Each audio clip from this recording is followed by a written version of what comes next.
بسم الله الرحمن الرحيم الحمد لله الذي بنعمته تتم الصالحات. Welcome back. Today we are going to talk about the wealth of this world and its pleasures that are temporary. You see, Ramadan is a time and an excellent time to remind ourselves of the transient nature of the possessions of this world and the importance of focusing on the everlasting rewards. The splendor of this world is given to some, and it is described in the Quran al-Kareem as a test, not as a reward. There is a verse in Surah Ta-Ha that conveys this powerful message of contentment and detachment from material possessions.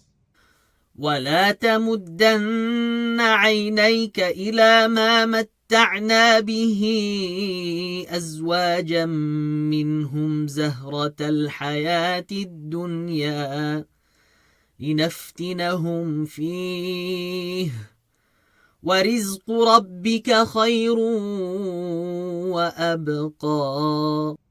The meaning is, never stretch your eyes towards the things we have given to some groups of them to enjoy, so that we put them to test thereby, it being the glamour of worldly life.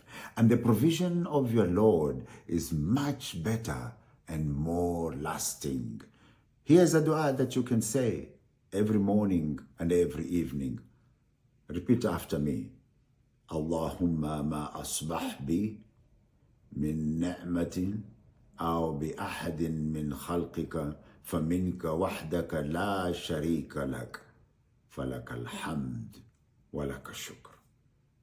O Allah, whatever blessings have been received by me or anyone else of your creation is from you alone. You have no partners. All praise is for you and thanks is to you. Thank you. Barakallahu fikum. We'll see you next time.